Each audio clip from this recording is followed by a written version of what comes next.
সামনে চলে এসেছে নারী এশিয়া কাপ। টি-20 বিশ্বকাপের আগে টি-20 ফরম্যাটে নারী এশিয়া কাপ শুরু হবে শ্রীলঙ্কায়।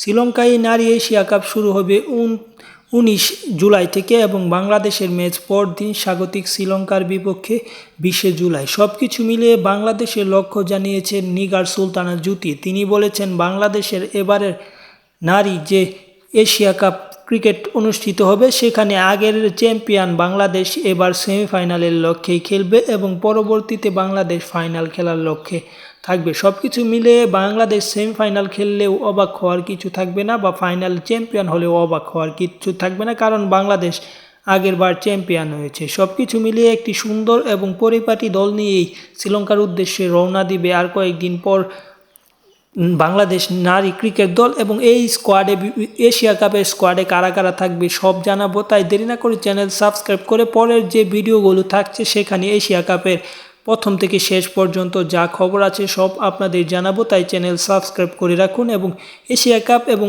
অলিম্পিক এই দুইটার যাবতীয় খেলা আমি খেলার খবর আপনাদের জানাবো এই চ্যানেল থেকে।